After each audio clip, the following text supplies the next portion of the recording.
আপনারা জানেন বেশ কয়েকদিন ধরে কালীগঞ্জ বেশ চর্চায় রয়েছে। তার পেছনে কিছু কারণ রয়েছে।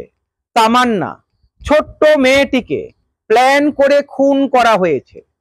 তামান্নার ওপরে বোমা নিক্ষেপ করা হয়েছে। কারা করেছে আপনারা শুনেছেন, কি কারণে করেছে সেইটাও আপনারা বুঝতে পেরেছেন।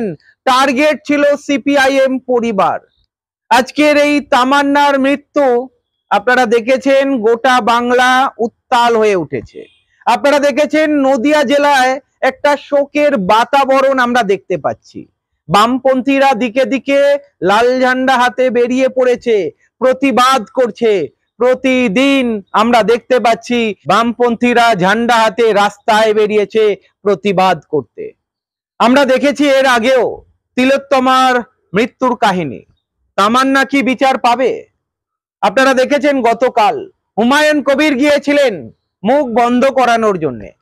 টাকা দিতে গিয়েছিলেন তামান্নার মাকে, সাবিনা ইয়াসমিনকে।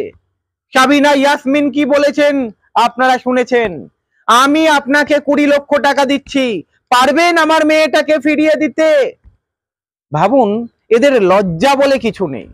এর আগে আমরা দেখেছিলাম চন্দন দাস, হরগোবিন্দ দাসের পরিবারকেও টাকার অফার করা হয়েছিল। আমরা দেখেছিলাম তিলোত্তমার মা বাবাকেও টাকার অফার করা হয়েছিল। এরা অ্যাকচুয়ালি কি ভাবে টাকা দিয়ে সব হয়? যাই হোক, আজকের আলোচনাটা অন্য জায়গায়। এই যে কালীগঞ্জে ছোট্ট মেয়েটির রক্তে তৃণমূল জিতলো, এই জেতা কাল হয়ে যেতে পারে তৃণমূলের। কারণ কারণ এমনি এমনি বলছি না। আপনারা দেখেছেন যেভাবে উত্তাল হয়ে উঠেছে কালীগঞ্জ সহ নদিয়া জেলা। এবারে নদিয়া জেলার অঙ্ক চেঞ্জ হয়ে যেতে পারে। 2026 বিধানসভা ভোট, আমি বলবো বামেদের কাছে বা বাম জোটের কাছে একটা বড় সুযোগ। দেখুন, কখনোই বলবো না যে তামান্নার মৃত্যুকে নিয়ে রাজনীতি, এটা আমার মনে হয় না বামপন্থী দলগুলো কখনো অ্যাকসেপ্ট করে। তবে আমাকে ক্ষমা করবেন, আগামী দিনের ভবিষ্যৎ বাঁচানোর জন্য আজকের এই আলোচনাটা অনেকটাই গুরুত্বপূর্ণ। তিলোত্তমা পারিনি, এই সরকারকে নাড়িয়ে দিতে পারিনি, হয়তো সাময়িকের জন্য নাড়িয়েছিল। তারপরে আমরা দেখেছি কি ঘটনা ঘটেছে। তিলোত্তমা হেরে গিয়েছে, তামান্নাকে হারতে দিলে চলবে না। যারা খুন করলো তারা কোথায়? 5 জনকে গ্রেপ্তার করা হলো। তামান্নার মা বাবা 24 জনের নাম বলছে। অন্যদিকে পুলিশ কি বলছে? এটা একটা দুর্ভাগ্যজনক ঘটনা, হতে পারে কেউ বোম মারিনি, বোমটা ফেটে গিয়েছে। একবার ভাবুন তো, পুলিশ কাদের হয়ে কাজ করছে? আজকের জনগণকে আওয়াজ তুলতেই হবে। বন্ধুরা, আজকের এই বিষয়ে কথা বলবো। 2026-এ কালীগঞ্জ বিধানসভা কেন্দ্র সত্যিই কি তৃণমূল ধরে রাখতে পারবে, নাকি তামান্নার মৃত্যু অঙ্কটা পুরোটাই পরিবর্তন করে দেবে? বন্ধুরা, আপনারা দেখছেন আজকের রাজনীতি। আপনাদের কাছে একটাই অনুরোধ রাখবো, যারা প্রথমবার চ্যানেলটি দেখছেন সাবস্ক্রাইব করবেন, আমাদের সাথে থাকবেন। 2026 কালীগঞ্জ বিধানসভা, সিপিআইএম প্রার্থী তামান্নার মা সাবিনা ইয়াসমিন। একবার ভাবুন, সাবিনা ইয়াসমিন যে কাজটা করে দেখালো সেটা সকলে পারে না। তৃণমূলের মুখের উপরে যোগ্য জবাব দিয়েছে। কালীগঞ্জের মানুষ এক হয়েছে, তামান্নার মৃত্যু নাড়িয়ে দিয়েছে। মানুষ বুঝতে পারছে, আর এইটাই এখন সুযোগ রয়েছে বাম, কংগ্রেস বা অন্য দলের কাছে। এই সুযোগটা কি বামেরা কাজে লাগাতে পারবে? লক্ষ্য হচ্ছে তৃণমূলকে হারানো। এই কালীগঞ্জ বিধানসভা কেন্দ্রেই তৃণমূলকে হারানো যাবে। হ্যাঁ বন্ধুরা, আজকের আপনারা দেখছেন যে পরিস্থিতির সৃষ্টি হয়েছে। বামেরা যদি এই আন্দোলনকে তীব্রতর করতে পারে এবং 2026-এ সাবিনা ইয়াসমিন মানে তামান্নার মাকে সিপিআইএম প্রার্থী বানায় কালীগঞ্জ থেকে, তাহলে খেলাটা অন্যরকম হতে পারে বন্ধুরা। এখানে কংগ্রেসকেও সাপোর্ট করতে হবে। কংগ্রেস যদি গো ধরে বসে থাকে, এটা আমাদের আসন, আমরা লড়বো।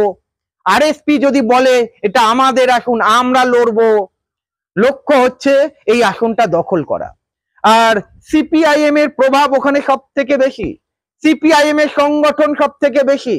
আর সাবিনা ইয়াসমিন বাম কর্মী ছিলেন, খুন করা হয়েছে সিপিআইএম পরিবারের ছোট্ট শিশুকে টার্গেট করে খুন করা হয়েছে। ওখানকার মানুষ রাগেতে ফেটে পড়ছে। এই সুযোগটা যদি কাজে লাগায় এবং 2026-এ সাবিনা ইয়াসমিনকে প্রার্থী করে, তাহলে কিন্তু খেলাটা অন্যরকম হতে পারে। আমি জানি বাম দলগুলো এই রাজনীতিতে বিশ্বাস করে না, তবে রিজন আছে। সাবিনা ইয়াসমিন সিপিআইএম পরিবারের একজন সদস্য, সুতরাং সিপিআইএম পরিবারের যখন সদস্য, সিপিআইএম কর্মী, 2026-এ যদি সাবিনা ইয়াসমিনকে সামনে রেখে ভোটের লড়াইয়ে নামা যায়, তাহলে কিন্তু তৃণমূলকে হারানো সম্ভব। অনেক হিন্দু ভোট আপনারা দেখেছেন বিজেপির ঝুলিতে গিয়েছে। বিজেপি 52,000 ভোট পেয়েছে, আর এই 52,000 ভোটই হিন্দু ভোট পেয়েছে। আপনারা যদি দেখেন বাম কংগ্রেস অ্যারাউন্ড 8,000 হিন্দু ভোট পেয়েছে।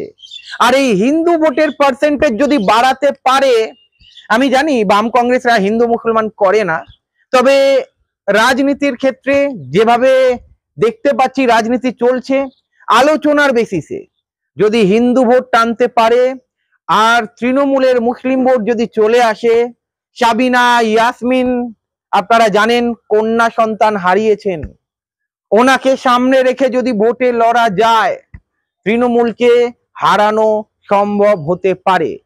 আমি জানি এমন রাজনীতি বিজেপি করে, তৃণমূল করে, সিপিআইএম দল বা বাম দলগুলো করে না, কিন্তু সময়ের দাবি। আজকের বামেরা শূন্য, বামেদেরকে খাতা খুলতে হবে। বামেদেরকে লড়তে গেলে পার্টিকুলার কিছু কেন্দ্রকে টার্গেট করে লড়তে হবে, আর তার মধ্যে অন্যতম আমি মনে করছি এই কালীগঞ্জ বিধানসভা কেন্দ্র।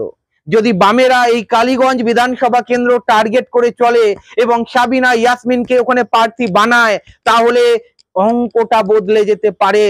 মনে রাখবেন, সাবিনা ইয়াসমিন সন্তান হারিয়েছেন, আর ব্যথা উনি জানেন এর ব্যথা কি। আর উনি যদি ভোটে লড়েন, এমনিতেও আপনারা জানেন যারা খুন করেছে তাদের কি সাজা হতে পারে, হবে কি।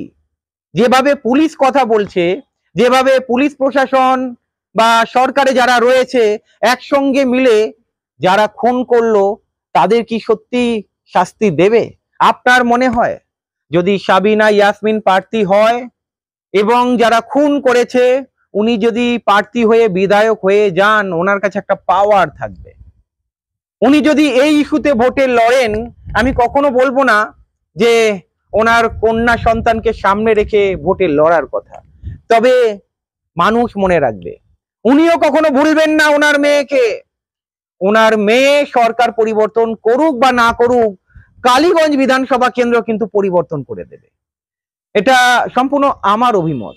আমি জানি না সিপিআইএম সাবিনা ইয়াসমিনকে প্রার্থী বানাবে কিনা, আমি জানি না কংগ্রেস এতে রাজি হবে কিনা, আমি জানি না আরএসপি এখানে রাজি হবে কিনা, তবে আমি বলবো এই সকল দলগুলোকে নিজের স্বার্থ ত্যাগ করে টার্গেট হওয়া উচিত। তৃণমূলকে হারাতে হবে, হিন্দু ভোট পার্সেন্টেজ বাড়াতে হবে, মুসলিম ভোট পার্সেন্টেজ বাড়াতে হবে।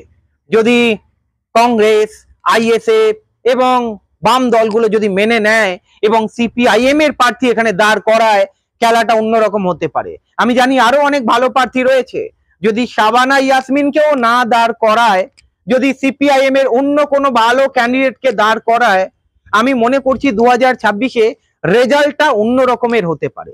আপনাদের কি মনে হয়, এখানে কি অভিমত রয়েছে অবশ্যই ব্যক্ত করবেন। ভালো থাকবেন।